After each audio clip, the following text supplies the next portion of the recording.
Welcome to Behind the Muscle podcast. Today's guest is a prep coach.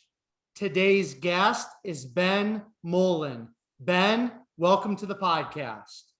Oh, thank you so much for having me on today. I'm very grateful to be a part of this great show and humbled by a bunch of your other former guests. So it's very nice to be here today. Thank you. For sure. You're very welcome, Ben. I'm like I just said before we hit record, I think you're probably the most unique guest I've had on up to this point. So I'm excited to chop it up with you.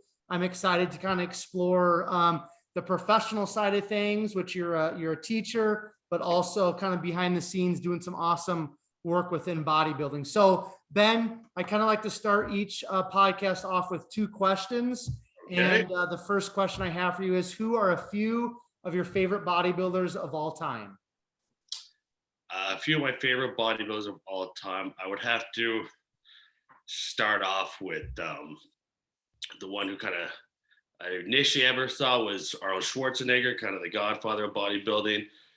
I think it's hard to leave him out when you're talking about favorites of all time. From there, I would definitely go with always a real big fan of Dorian Yates, and I really thought he brought in a new era and really pushed the boundaries. And going with today's current bodybuilders, maybe a little biased, but big fan of Eiren Gauley. And I really like the Canadian guys who really got us on the map, such as Fuad Abiad, Ben Pakulski, Ian Vayer. Quinton's doing an awesome job as well. So yeah, that's who it would be for me. Very cool. Very cool. All right. So at what age did you start lifting weights, Ben? And then why did you start lifting weights at that age? Started lifting weights seriously around 15, 16 years old. I was a competitive hockey player. Growing up playing AAA, obviously in Canada, you have the pro aspirations. So at that age, I got into lifting weights with not so much a bodybuilding focus, but an athletic performance. And then about 17, I suffered a pretty bad concussion. So as I was training to get back, I realized, you know what, I actually kind of like lifting the weights and this kind of dedication more than I want to pursue the hockey. So from there, I got into seriously training with weights, and I did my first bodybuilding show 2007 when I was 18 years old. So it's been about 16 years of seriously lifting weights. So that's always a great segue to kind of get into the childhood a little bit. So I'm assuming you grew up in Canada, Yep. but where did you grow up? Kind of start there. What was that experience like growing up in Canada? And then you already mentioned hockey. Just talk about a little bit of your childhood, what kind of consumed your childhood, and then we'll work our way up to kind of that first competition when you're 18. We'll stop there and then we'll transition. All right, perfect. So growing up in Canada, I grew up about an hour outside of Toronto, Ontario. And what consumed my life then was 100% focused on hockey, playing competitive hockey, growing up then AAA. You know, you'd have the practices all week, tournaments, games all the time, off ice training. And then in the summer, it would be summer league hockey. I also played lacrosse competitively as well. So two great Canadian sports there, hockey and lacrosse. So again, growing up, I was hyper focused in hockey. That I wanted to play pro hockey. I would go on the ice anytime I could. So like it was just hockey. Growing up, it's pretty typical in Canada as well, especially back then. I think every kid that I knew played hockey anyways. And then again, the lacrosse in the summers. But just growing up, trying to be athletic as possible, keep busy, and also like to focus on school quite a bit. It's a bit of an academic, even though I played sports that involve a lot of head trauma. So that was basically it, school hockey. And I lived a pretty committed lifestyle from a young teenager. So playing hockey definitely helped me with my ability to dedicate time and focus and energy into something and see the results pay off from it. So yeah, that was my childhood though. So a couple things I want to ask you about within the childhood, Ben. Yep. Your parents, did you have a pretty strong influence from your parents? Did they push you into sports? Did they push you into academics? What was kind of their influence, or kind of what did they kind of give you during that childhood?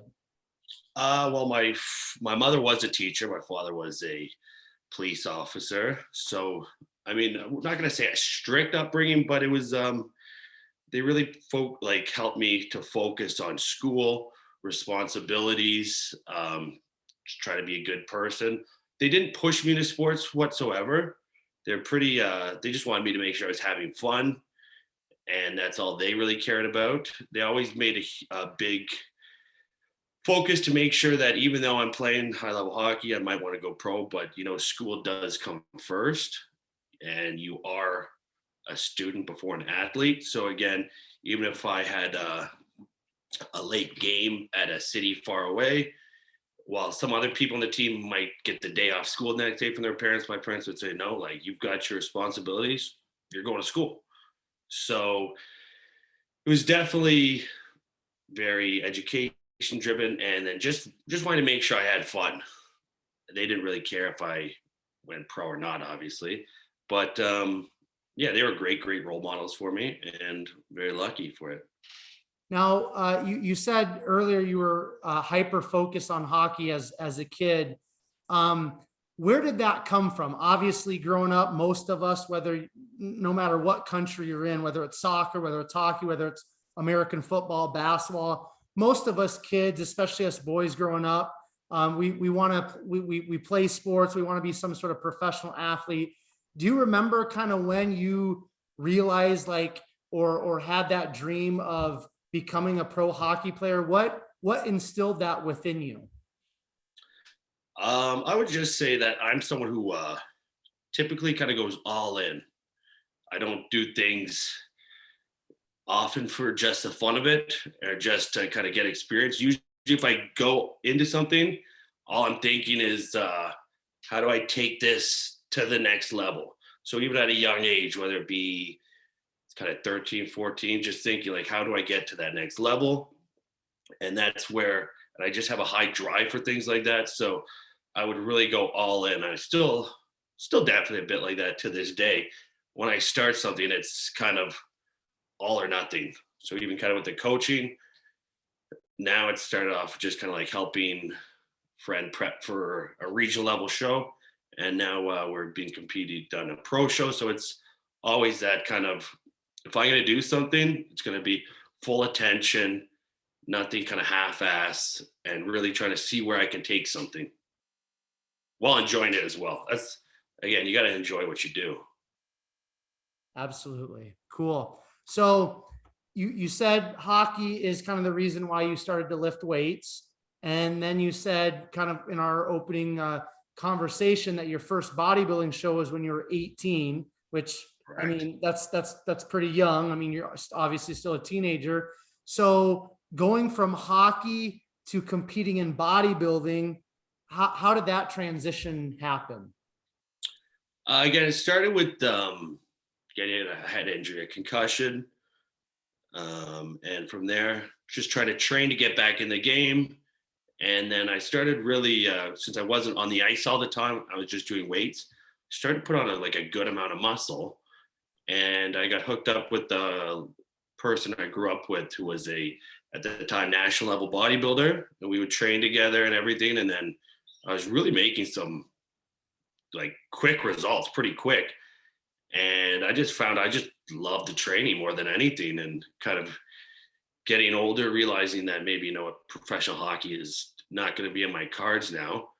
I was asked, what do you think about doing a bodybuilding show? You're putting on a lot of good muscle. So at first I didn't really know too much about bodybuilding at the time. So that transition took a little bit of time just to focus okay, all I kind of know is hockey. Now I'm going to switch to this. But it was a pretty seamless transition in a lot of ways. I would say a lot of the people I grew up with, the hockey players and stuff, when I told them I'm going to do bodybuilding now, they're kind of like, oh, like, is that like lifting weights on stage? I'd say, no, it's powerlifting.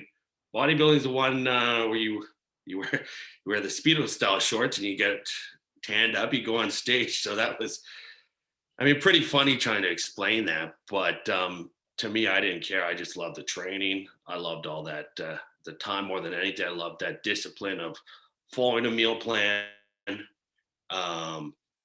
religiously, and seeing your body just kind of get better and transform. It was very something where when you put in the work, you get the instant gratification of seeing the results. So transitioning from that, it was a young age, but I mean, I kind of followed it just blindly, all in. So it was exciting at the beginning, going from an athletic 185 pounds to like at the end of high school, I think I was 250-ish and pretty good. So it was it's pretty intense. But I mean, I just took that mindset of going all in and not cutting corners. And yeah, it was a cool transition. It was a fun time in my life, that's for sure. Now, the question that pops up in my mind, because you were so consumed with hockey and pursuing this dream of being a professional hockey player, I know you kind of just said it was a seamless transition, but was there a part of you where it was kind of hard for you to let go of that hockey dream? Or is it going back to once you kind of like give something up and you go all in with something else, you're just so focused on that, everything else just kind of like falls to the wayside? What was that like in terms of kind of giving up hockey, so to speak? Because for me, I think giving up something that you put so much time and effort into would be kind of hard. It wouldn't be so seamless for myself personally, but what was it like for you, Ben? I think part of it was just being kind of young and not really, maybe the time realizing the gravity of just switching like that. But again, once I was so involved with something else, it was kind of like, okay, well, hockey probably wasn't going to work out to where I wanted to go. So there was something new and exciting, and just knowing that I would still always be a part of hockey in some way. Like, again, I still play men's league hockey. I did some coaching of hockey for a bit. So, I mean, I'm still a part of hockey, and I didn't just say like, I'm done. But I mean, it was probably just being a little young and naive and not even realizing what was going on. Just be like, oh, here's something new. I like it. See ya. So I would say that's the main thing. Got it. No, that definitely makes sense. I mean, sometimes when we're young, we're just kind of going with the flow and don't really know what we don't know, right? So that's exactly it. That can be kind of good, right? Honestly, yeah. So before we kind of get into post high school, I am always curious with all of my guests that have actually competed in bodybuilding. What was that first show like for you? Because you kind of mentioned like, hey, you got to tell your buddies or whatever, like, hey, no, it's like, it's not powerlifting. I'm not lifting weights. I'm actually standing on stage and, basically a Speedo in my underwear, and I'm going to be flexing my muscles all tanned up. That can be kind of an awkward conversation with people. But for you personally, Ben, what was that first show like? And then were you just kind of hooked there on out? That first show was, it was an awesome experience. I'd never seen professional bodybuilding. And then it was not up until like maybe 4 weeks away from my first show, I went to watch my very first even show in person. So it was something where I didn't really fully know what I was getting myself into. But I just knew that I liked the training, I liked the dieting, I liked posing. And it was something where it was exciting. It was something new, something different, something challenging, something that nobody else I knew at the time was doing. So that was kind of, again, out of all my friends, everything, I was the first one to do a bodybuilding show or even think about doing that. And again, just telling people, I think they were just kind of happy for me that I found something else, and they knew I'm a dedicated person and I'd go all into something like that. So, most people were happy for me. A lot of people said they'd be there for your first show, but they don't always show up, which is kind of nice too, because it's nerve-wracking kind of to go up in front of a bunch of strangers, and you got all those lights on you, you know, there's nowhere to hide. So you're just having all these people watch you, and something new to me to be judged on a physique. Um, it was interesting. That was it was a definitely very memorable time to put 100% effort into something and see it go through like that. And again, I loved it. I didn't compete in too many shows after that, but that doesn't mean I didn't still love it just the same. Right. How did you place in that first show? That first show, I got third place. It was a junior category. It was actually quite a bit of juniors. It's like 8 of us at the time. I had, at that very first show, I had good size. A big, not wouldn't say shredded by any stretch of the means, but I remember being confused because I got beat by someone who was maybe probably 30 pounds lighter than me, but just completely shredded. And I didn't get that at the time. I didn't say, like, what? I'm a lot bigger. Isn't that what this is about? So now being a coach and everything and having a lot of experience in it, you see, you know, it's the whole package. You can't just be big. You can't just be shredded. You can't just have one good body part. It's all about the whole thing into it. So again, it's pretty eye-opening that first show, realizing like, oh, you know what, maybe conditioning is a lot more important. Right, for sure, for sure. Now, so you said you didn't compete a whole lot after that. Did you compete a few more times after that first show, or was that kind of like the only time that you've competed? No, I competed about 2 times after that show, only sporadically over the next few years. And then I just got to something where I always said I was going to do another one, but never really fully did it. Not that, like, it was just something where,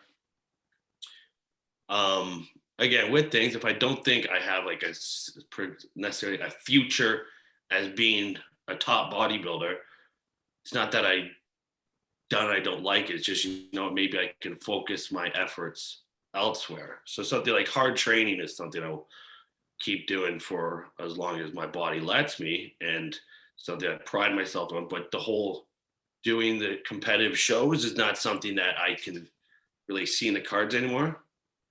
But yeah, so I always love the training and everything, and following a diet to a degree, obviously, not the prep diet. But yeah, just again, it's that thing where if I don't think I'm going to excel in it, it's just kind of like, okay, what else can I do? No, I appreciate the honesty and the transparency, because I mean, you know, I think that's a very logical, you know, probably teacher-like mindset, because obviously you've got a lot of other things going on, and I want to start kind of getting into those other things.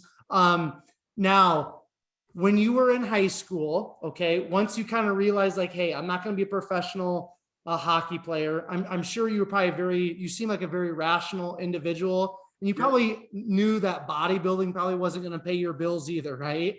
Exactly.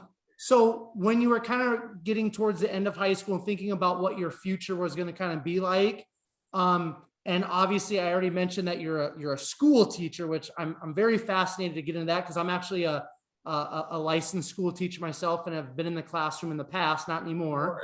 But I want to get into that in a minute. But what were you thinking about? Was it always going to college to be or university to be a teacher, or did that path kind of change once you went off to college?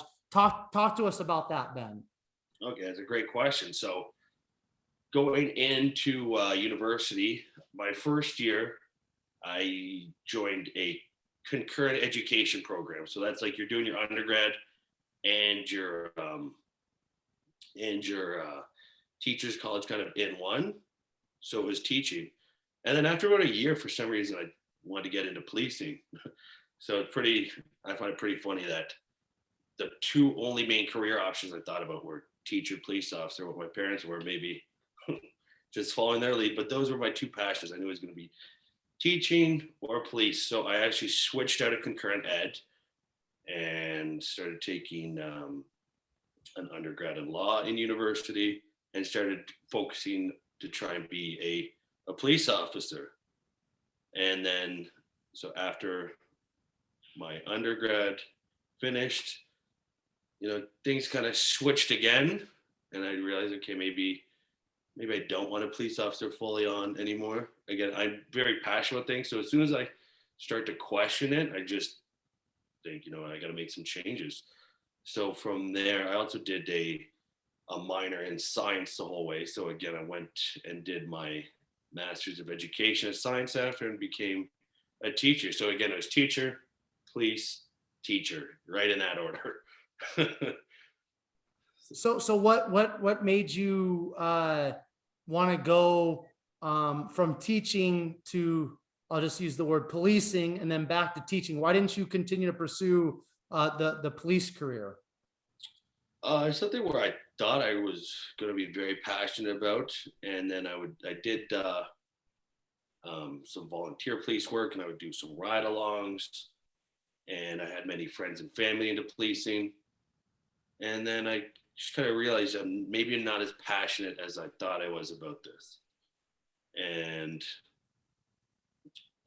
just doing the ride-alongs, I thought, I don't know if I want to pursue this for 30 plus years, and I had experience in the classroom before. So then I realized, what, I like teaching again. I just like to help people. Like, not to say that policing's not that, but again, usually as a police officer, you find out you're dealing with people at the worst times of their life all the time. It's very stressful in a lot of ways. There's a high amount of danger. There's also my wife, my current wife now, when we first started dating 7 years ago, she's kind of like, oh, what do you want to do? I said, oh, I want to be a police officer. And she just kind of like gave me a look, and she said, then eventually said, I don't think you should be a police officer. Like, I could see you as a teacher. And again, it's a decision I love. I love to work with like youth and kids, and I like to coach the sports. And I find teaching and coaching very similar in a lot of ways. So it's just something where I feel like I could really combine my my enjoyment for learning.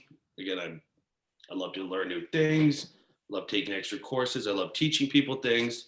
So this was a way where I could kind of take all my experiences and kind of do something where I think it best suits me. And I mean, I'm very grateful for my decision. And again, I find it awesome that you're a licensed teacher as well. Yep, I am. I taught physical education out in Colorado here in the States for a couple of years. So I'm also very passionate about youth.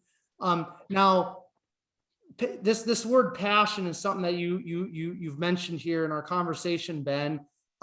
So in terms of like the actual teaching, we're going to get into the prep coaching, all that here in a minute, but the actual teaching, because I found that teaching, even though I was just a PE teacher, I found that teaching is, there's a lot of stress within the teaching profession. There's, with the social media and the technology and all the things going on in the world, the teaching profession, I think, is one of the toughest out there. I truly believe that. And the people that are dedicated to teaching, I have so much respect for them. So this word passion that you've used, what is it in terms of your passion? What kind of sets your soul on fire? What makes you so passionate about youth, about teaching, about educating, about learning? Is it just something that's inside of you, kind of you feel like innately that you're drawn toward?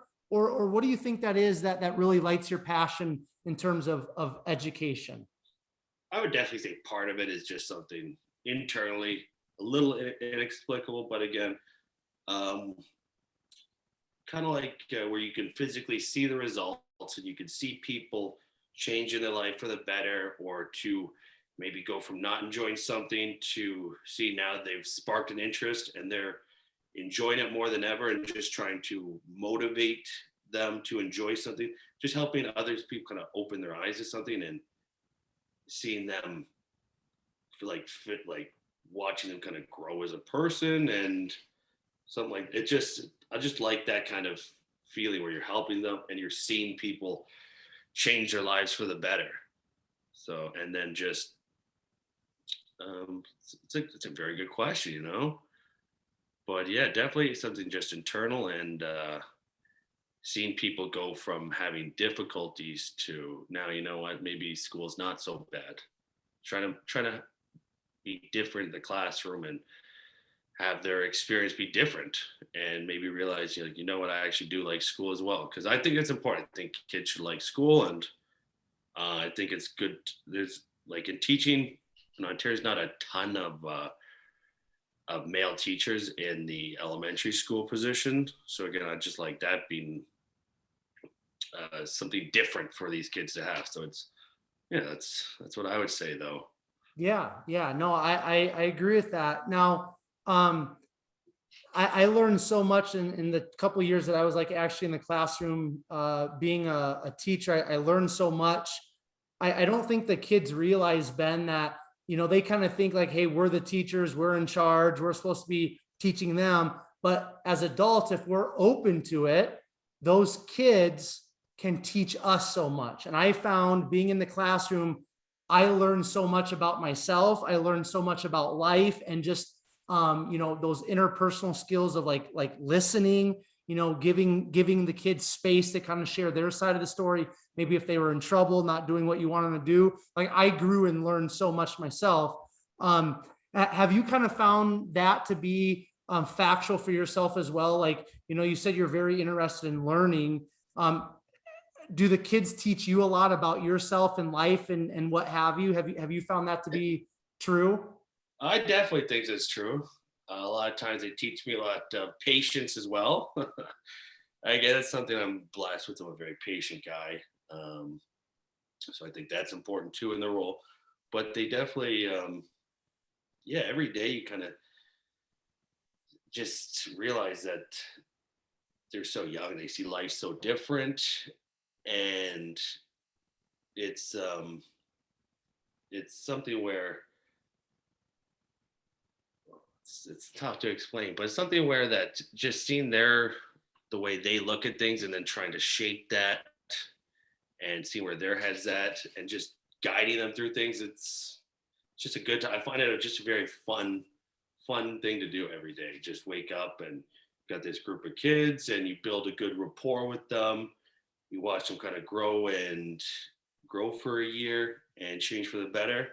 And then you do it all again the next year. So I just like that whole process. You kind of like all the relationships you build with all like the students over the years, all the co-workers. I see it as like a big team environment as well. And again, I'm a big team sports guy, and that's why with bodybuilding, even now, I see it as, although it is just kind of like that one person on the stage, there's always a big team behind it. So it's never just what you see on show day. It's always like the support systems around the coach, like the family and friends who support. So the sponsors. It's a very team oriented thing, just like teaching. So again, that's the way I like to look at things. Yep, absolutely. That's excellent. Now let's transition into the prep coaching.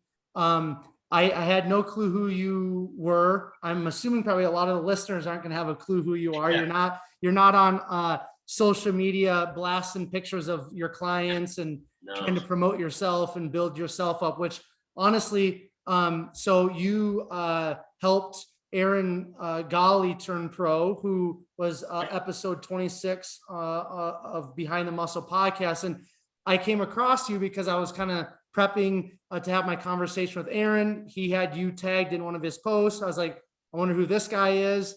Might be his coach. I went to your Instagram and I was like, wow. I was like, this is kind of a breath of fresh air, because your IG isn't like, you know, a lot of the other prep coaches out there, and you seem like a very low key individual, which I respect. That it's a breath of fresh air. I like that. I was like, you know what, I got to get Ben on. So where I'm kind of going with all of this is, how did you kind of, obviously I'm sure through your own competing and just being in the bodybuilding community, but how did you kind of come to be a prep coach? And then once you kind of answer that, tell us how you kind of got connected with Eiren in the process of helping him turn pro. Okay, so becoming a prep coach was mainly, I got into it because after bodybuilding was done for me, I found I was still helping a lot of people just with, how do I build some muscle? How do I lose weight? How do I do this? And since I was like mainly at the time, like low 20s, bodybuilding wasn't big where I'm from. The only one who had done bodybuilding and was like a more muscular person. A lot of people would come to me. So again, just helping people with that, and then from there, Eiren and I were actually like best friends since like high school. And although people see like the 300-pound freak right now, he used to be pretty skinny guy, pretty small. So we got working out kind of together in high school. I took it to the next level, and then after he came to me, he just said, you know what, I want to do a show. Said, okay, like what kind of show do you want to do? And at the time, he loved. I listened to his, so I heard him talk about how he did physique, and it's true. I think he got like basically last place in his physique show. The judge said, like, man, what are you doing in this? And we're like, well, we didn't think he was big enough to. He's like, he was the biggest one here. So it got into just helping him with this physique show, and then we did the WBFF muscle model. And again, I'd be coaching through this, and it would always be funny because it'd be like, okay, don't flex too hard now because they don't want to see too much. Like you can't flex too hard. I remember coaching from the sidelines, be like, flex, no, not like that. Then eventually just transitioned into, you know what? You just like, I'm going to go all into bodybuilding.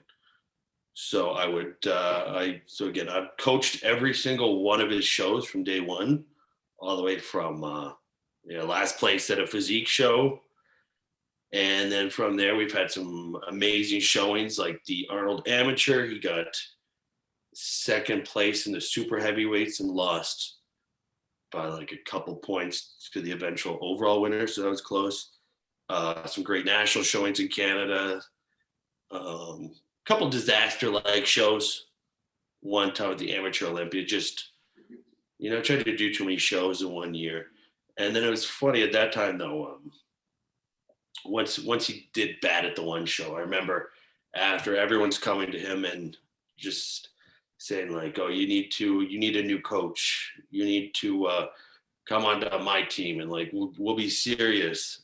And then the one great thing is that he's always remained so loyal, so positive, and believing in me, that's what has worked out so well, in my opinion, is just kind of like the belief in one another, staying positive, stay loyal.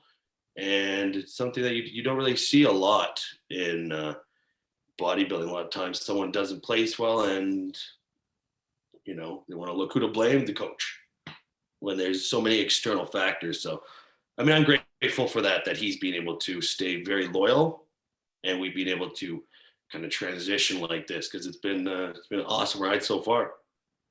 So, Ben, how did you kind of educate yourself in terms of prepping people? Because I know, like, I've competed in bodybuilding competitions, and I've always had a coach. I know I could do it myself, but there's just so much that goes into it. How did you educate yourself? How did you kind of get that knowledge? Obviously, we know once we get into the IFBB, NPC stuff like that, we bring in the anabolics, the enhanced side of things. That's a whole nother education process. So how did you go about learning in order to help other people prep for their competitions? Okay, that's a very good question. So part of it again is just, I think there needs to be a combination of some firsthand experience. Obviously, if you've never done a bodybuilding show to any degree, you've never really gotten like lean, again, I've never got as lean as like Eiren per se, but I still have done preps so I can relate. So there needs to be a degree of firsthand experience. And then another part of it, you need to have some theory. like educational theory to a degree, just again, basic biomechanics, human physiology.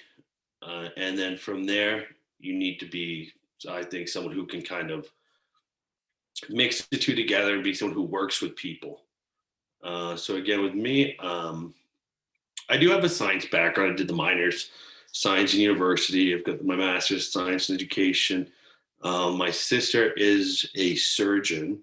So when I was in early 20s, I read a lot of her books. She had a lot of human physiology books, stuff going through med school where I would just took an interest. And again, a lot of that doesn't necessarily apply to bodybuilding because there's a lot of things in bodybuilding where on paper that should not work. But then again, having some science background, having some firsthand background, and then kind of a lot of trial and error is really the best way to go about it, is what I found. So again, it's not something where it's just overnight. It was like, I'm a great prep coach. But a lot of it's a lot of, again, there's a lot of garbage on the internet too. You can't go on a forum and then learn. I don't believe in that whatsoever. So again, just having like a confidence in yourself to like try this, let's see how it works. And if this is working well, why do we think it is? Having feedback with your client and then going from there. So I mean, a lot of it was kind of learned on the go. I had a prep coach for my very first show as well, who again, he was awesome guy, Gil Ansa, such a nice guy. He was a national level bodybuilder in Ontario at the time.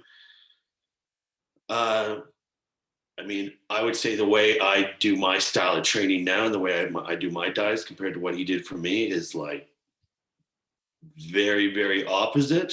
So I think that's a good thing too, is just not taking what somebody else does and then putting your little spin on it. I think you kind of need to be someone who's going to be original and to a degree and not think like, oh, this top coach does this, so now I'm going to do that. So that's kind of where I got into it, just kind of having some experience, having this person who wanted me to help them, even though I'd never done it before. It was wildly successful, even though he got last place. Like, he looked crazy. And then every show since then, just kind of like looking at knowing his body, putting in a lot of time and effort, just having like my own kind of set of training principles basically. And for diet wise, I just have what I know kind of deal, where I mean, there's no real secrets is another part of it. That's like, there's no secret foods. So going to a different coach, it's not like they're going to give him some new food and all of a sudden he's 10% better or anything like that. So again, I just think that you need to have theory firsthand and a willingness to work hard and put it all together. Perfect. Now I want to pull a few points out from what you just shared. Kind of like you said that your training philosophy and kind of the way you do things is quite a bit different from, the guy that prepped you in the beginning. Obviously I'm not asking you to give all the the behind the scenes, but just generally speaking, what is kind of like your philosophy, your theory in terms of, let's just start with training first and then we'll kind of go from there. Okay. I mean, for training, I just think like the number one thing, especially for bodybuilding, trying to put on a lot of muscle, I always think you just need to get stronger. And again, this isn't anything groundbreaking, but it's always about trying to get stronger, try to get stronger through not just like 3 to 6 reps, but get stronger at every kind of rep range you possibly can.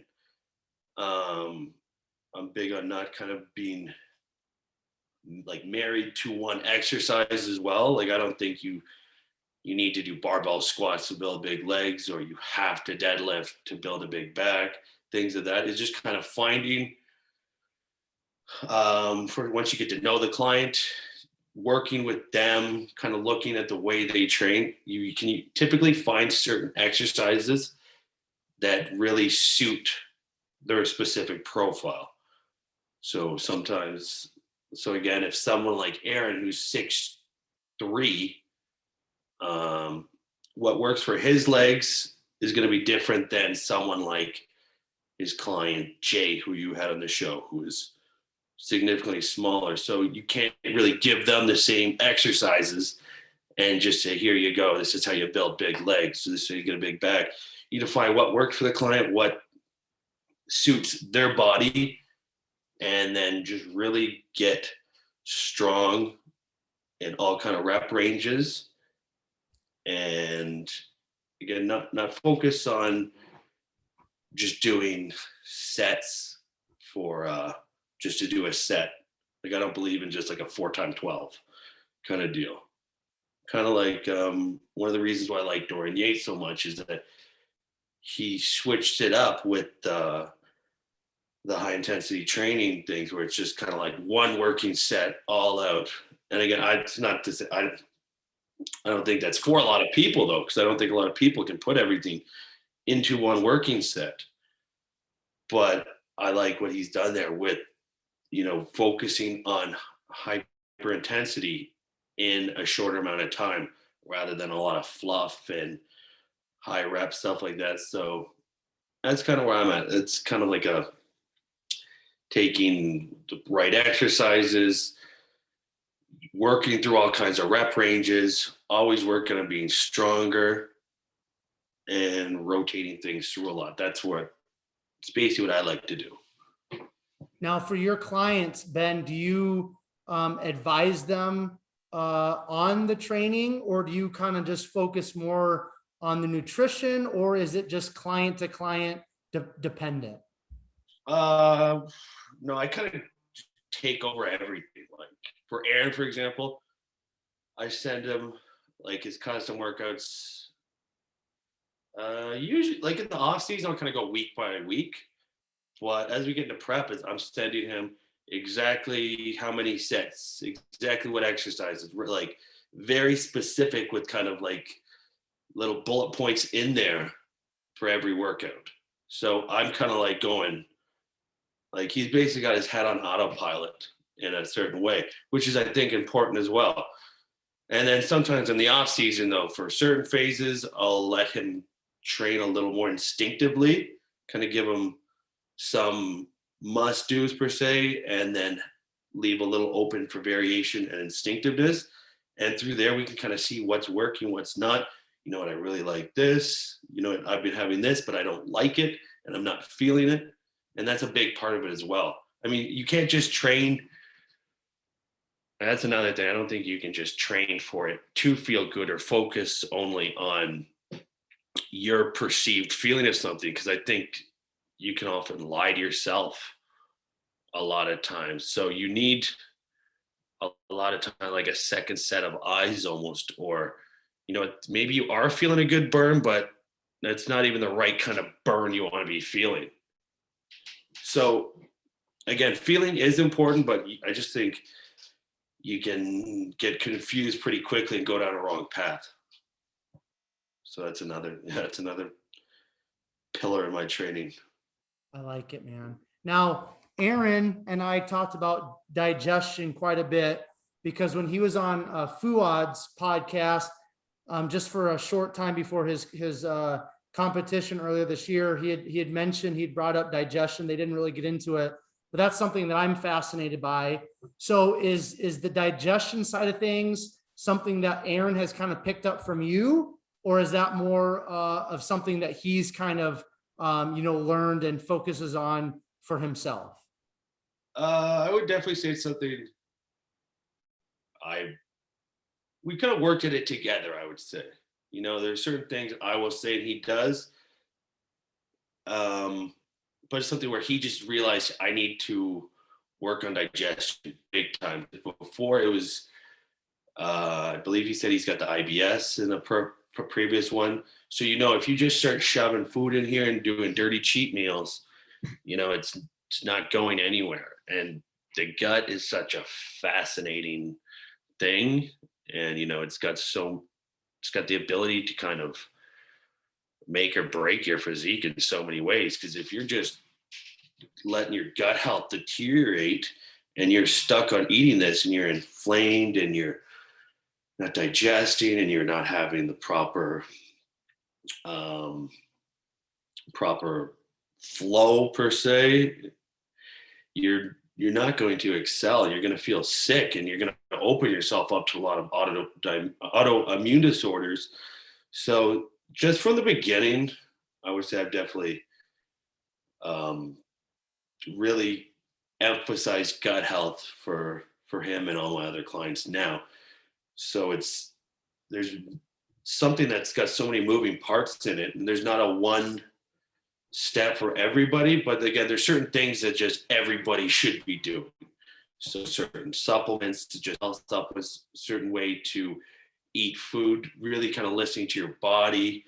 So like even the way certain supplements people take, they don't realize, like they may think they need this to build mass, but then all of a sudden their appetite's completely shut and they don't understand why. It's because your gut health is not a priority.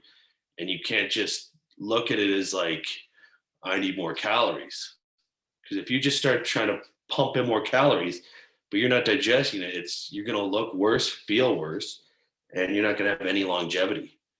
So there's been a ton of things I've advised Eiren to do. He's kind of done his own research and spoke with doctors a little bit, and we worked on that. So it's something we just really kind of like take some of my principles, take what he works with, and again with him, that's at the very height of his programming, is making sure his gut health is functioning. Because when you're a 300-pound bodybuilder getting ready to carb up, and then again, Tampa, he was doing, I think close to 2,000 a day in carbs for the end there. And so you can't just be like, here, eat this, and hopefully like cross your fingers, hope it goes well. We need to find different food sources, different ways to get it in. So it's something very interesting. It's very tough, especially he's got a very sensitive stomach, unlike anyone I've ever seen. He's got the sensitive stomach, but also needs the insane amount of nutrients in food. So it's every prep is a little different and very interesting, to say the least. Now, how did you come about, Ben, in terms of understanding the importance of gut health? I mean, have you had some health issues yourself that kind of shed some light on some things, or where did you come about that? Because honestly, when I was growing up and kind of within bodybuilding and stuff, like there was nothing in terms of gut health. I'd say it's just over the last 3 to 5 years that has really come on strong, like overall, but especially within the bodybuilding community. So how did you kind of step into the light of gut health? And I'm asking this, and I ask a lot of people this on the podcast, if we get to that point, because again, I just feel like it's so vital. It's so important, not just for bodybuilding, but just for overall health and longevity as human beings. So how did you come into the light, so to speak, with gut health? Well, I would definitely say that I agree. Like if you look at 10, 12 years ago, a lot of like articles, a lot of supplements, it's like, here's a mass gainer with muscle juice, 1,200 calories, 80 grams of sugar, all these fats, and then people were just loving that. And a lot of the stuff was all about like bulking. You need to eat big to get big, not really worrying about the food choices. And then I just remember again having a sister as a doctor, like a surgeon, and some medical professionals in my family. They would see this and they would just kind of be like, like you can't just eat whatever you want and hope to get big. So they kind of opened my eyes years ago to the fact that you need to be able to digest. Because again, being young, I wasn't really. I'm very thankful. I've never had any kind of health issues or anything. not to say I've always treated my gut like as well as I could have, but I'm fortunate I never have. But they, like family members, doctors that I know, kind of opened my eyes to the importance of the gut. And then from there, um, just kind of, again, trying to do my own research as well, which is tough because you can't just trust whatever you see on Google. You can't trust what you read on some bodybuilding forum for the most part. So trying to look for outside sources, medical literature, that's really what I've done.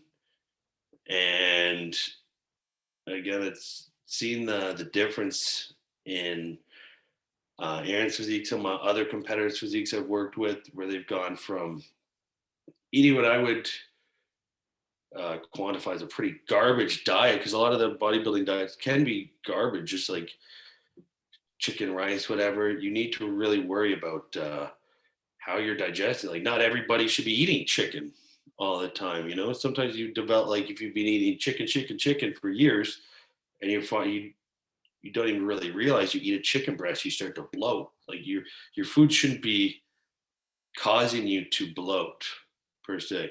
You should feel good from your food. So again, just making sure you're switching up the sources, what sources you're using, um, kind of digestive aids you're using, what kind of micronutrients you're getting in, and being very in tune with your own body. So the majority of my clients, I'll have them take like food diaries and write down how they're feeling after meals, before meals, the next day when they wake up.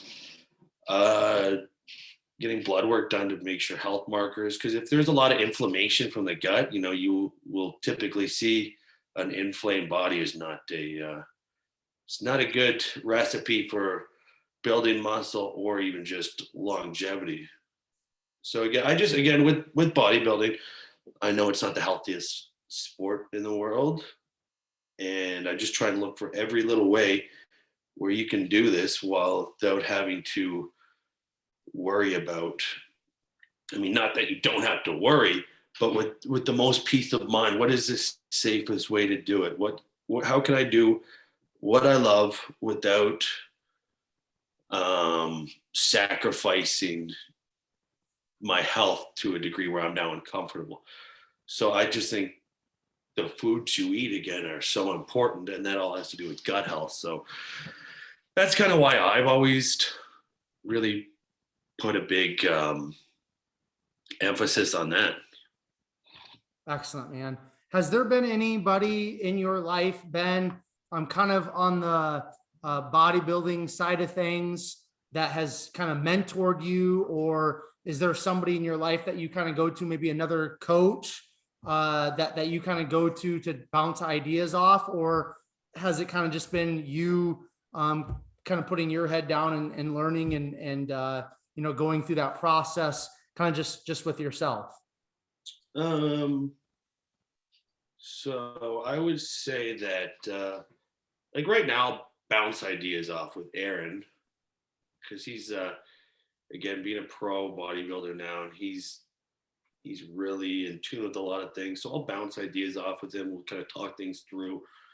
I'll kind of get my thinking process out there if it makes sense. I'd say like 4 years ago, I worked with Neil Hill for 12 weeks. He's the coach I've always looked up to so much. And I did like a little 12-week program with him. So that was nice to just see the professionalism. And he's an awesome coach. The way he had me training with compared to the way I do my training are very different. I love the Y3T training. I think it's awesome. But again, the way it's kind of because again, you got all the rep ranges and everything. I don't really necessarily keep in contact with him now. I saw him at the Arnold Classic a few years ago. I talked to him. He's an awesome guy, very nice. But honestly, right now, there's really no one, actually, which is kind of funny. I don't really, I talk to like the bigger name coaches in Canada, if I see them, such as like Dorian Hamilton and the Team HD guys. Talk to Regan. But I don't necessarily bounce ideas off them at all. So it's kind of, yeah, I would say everything I do is just kind of what I think is going to work, and I don't really I just hope it's I just hope it's going to work. It's been paying off pretty good so far. For sure, man. Yeah, no, I love it, dude. I love it. You're very unique within the bodybuilding fitness coaching industry, and I truly appreciate it. Now, this goes into something, and we're going to kind of head towards the finish line. We've been going for quite a while now. The whole social media thing. Now, yes. I'm assuming in your email it has 89. So I'm assuming that's the year you were born. Am I assuming right? That is bang on. Okay, so I was born in 87, so we're pretty close to the same age. We're both in our 30s. Obviously, we didn't grow up with social media. It kind of came on towards, high school, early college, and things like that. But and for me, just kind of having this conversation with you again, you're a very unassuming, seem like a very chill, mellow, low-key guy. So social media doesn't seem like it would probably be quite your thing. But obviously, social media can be a tool to grow business, to get your name out there, to promote clients and all that, right? It can be used for a lot of positive. I use it for positive. I love, especially Instagram. But why haven't you kind of fallen in line in terms of Instagram, social media, and utilizing it for bodybuilding and your coaching business? It's a very good question. Again, it's something it's pretty funny when Eiren was on the Fuad podcast. So he's talking about my coach Ben and whatnot. And I know Fuad a little bit, so he wouldn't have thought much of it because he would know who I am. But then in the comment section, like they said he's Coach Ben, they talk about Ben Chow, and then someone's like, no, I think they're talking about Ben Pekulski.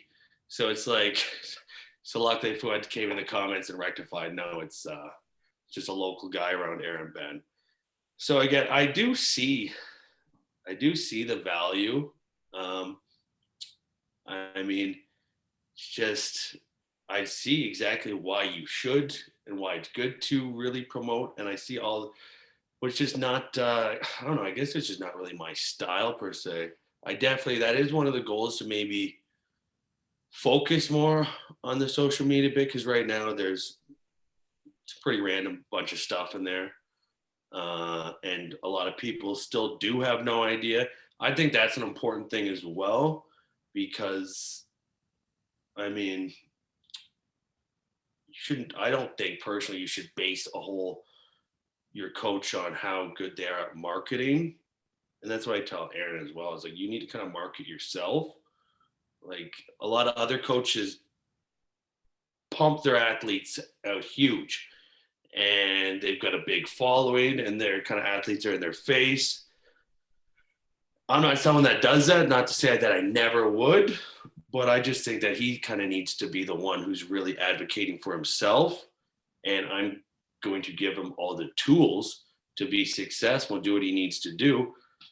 But I think a lot of coaches too try and get the attention on, not a lot, but sometimes I find that they like to get the attention on themselves, and it's almost like they're just kind of using the clients in a lot of the way. And I just don't want the focus to be on me at all. I think my clients are the ones that are doing the hard work. It's not to say, like, I am working hard, I'm doing all I can, but they're the ones that taking this game plan and setting it out. So I just don't want to be a coach who's got all this attention on him per se. That's kind of, an unassuming guy. I don't mind being behind the scenes and then being like, oh, who's your coach? And not knowing, I'm okay with that. I don't really need a huge spotlight.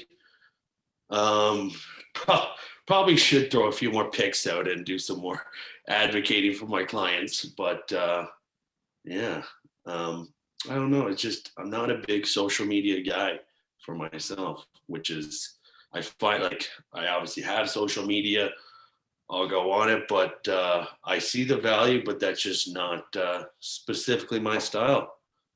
I like to just kind of work in the background, let my athletes reap what they work hard for, and I'm happy doing my thing. I like it, man. I think it's important that we just do us. You do you. I'll do me. Stay in your lane. I'll stay in my lane, and I think the world will be better off that way. I mean, if it's not you, it's not you. Who cares, right? I mean, if it is you, cool, whatever. But no, it's like I said, it's a breath of fresh air. I value it and appreciate kind of your style, Ben. We're gonna finish it up here. I want to ask you though, doing the full-time teaching, doing the prep coaching, kind of balancing both of those things. Do you kind of like having that balance in your life, or like kind of that dichotomy of like, you know, you're kind of like this professional, you're working with kids and you're a school teacher and all these things. And then over here, you've kind of got this, you know, bodybuilding thing that's, you know, kind of underground. It's kind of like, you know, behind the scenes. Do you kind of like that? How do you balance that or not balance it? However you kind of look at that. I definitely like it. I like it a lot because it's pretty fun. Like in the school community, like I don't think people really, besides a few like close colleagues, people would have no idea that like I train a professional bodybuilder or what that even means. Or if I said like they wouldn't even know I'm going to these bodybuilding shows. So it's kind of nice to not be bodybuilding all the time. You know, I don't have to just focus on that all the time. It's not bodybuilding. It's not all teaching. It's kind of, I've got my time for the teaching and to do this professional work like that. And then I've got that's a great thing about teaching. I've got more than enough time to pursue things that are important to me on the side with this. I mean, summers off, weekends, holidays, and an early finishing school day, I can focus on this as well. So I just think it's like the perfect balance right now to not be only thinking bodybuilding all the time and be overloaded with that per se, and to just have more balance in my life now than when I was younger. Like I'm all in on bodybuilding, but it's not the only factor in my life. I think it's cool, but it's pretty funny. Most people would have, it's hard to explain to people you work with what it is to be a bodybuilding coach and things like that. So I definitely keep it pretty low key. Are there any, we've talked about Eiren, and I'd love to give you the platform right now to shout out any of your other athletes, maybe that are up and coming, maybe that you guys are working on, you know, going after that pro card as well. Are there any other clients or athletes in your roster that you kind of want to shout out or mention? Well, Devin, I've got a guy doing classic physique. He just came third in his class, his first time at nationals a few weeks ago. Jack Ireland. He's got an awesome physique, very hardworking, dedicated guy who I think should be in the hunt after a solid off season. Again, I help Eiren kind of behind the scenes with some of his guys. So a guy I'm always super impressed with then is Jay Nugnan. His handle is Jay Living Good. So Eiren will always bounce ideas off me with him, and we'll go through that. And then right now, also helping him with his fiance wife to be Emily in wellness.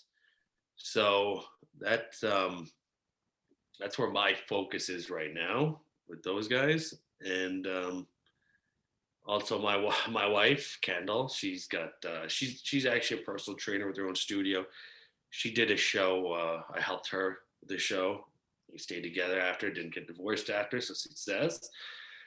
But she's someone I'm excited about to help her get ready for more shows and people who are close to me. So that's where I'm at with the competitions right now. Very cool, Ben. So we've touched on a lot of things, Ben. Is there anything kind of in closing, just to kind of wrap up our conversation, that you would like to share with the listeners? If so, go ahead and share that. If not, that's cool. Also, just before we finish things up, share with the listeners where they can connect with you and reach out to you. No, definitely. I'd just like to say I appreciate you for having me on. And again, as I said before, seeing the people who were on before me, very grateful to have this opportunity. Have some people kind of meet me. I mean, I've seen a lot of my shows, but I don't even think they know. Like they wouldn't think like, oh, this guy's training him per se. So maybe it's kind of good that eye-opening that way. Again, very honored at this opportunity. And for social media, if you'd like to check me out on my account, again, not your typical bodybuilding coach account, but something I think I will change for the better coming up is BS Mullen 89. And no, sorry, that's my email. My Instagram is bmullen89. So BMULLEN 89. You can find me on Instagram. I've got no Facebook, no Twitter. So you'll see some posts from now and then if you want to follow along. It'd be great. That's simple, man. That's I think that's the word for you, right, Ben? That is it. Simple. Cool, man. And I appreciate the kind words, and just right back at you, Ben. Thank you for coming on the podcast. I've had a lot of Canadians on the podcast. I've got a lot of other Canadians coming up. I've had actually a few of your fellow Canadians just reach out through DM, just thanking me for bringing kind of the Canadians on, and it's my pleasure. It's just kind of the beginning of Behind the Muscle podcast. I'm excited to kind of continue to grow up. But thank you once again, Ben, for coming on. Listeners, thank you so very much for tuning in. If you're watching this on YouTube, or if you're listening on your favorite podcast platform, thank you so very much. Two favors I would ask of all of you. First of all, if you haven't done so already, hit the subscribe button on YouTube. Why is that important? Because that's where I release all of these podcasts, all of these conversations. First is on YouTube, and then I shoot them out everywhere else. So make sure, if you haven't done so already, hit the subscribe button on YouTube, and then also take Ben's episode, share it on all of your social media platforms, tag Ben, tag myself, so we know that you're listening, that you're finding great value in this episode specifically. And then finally, I will leave you all with this. Remember, behind the muscle, there's always a story. We'll catch you guys later. Thank you so much.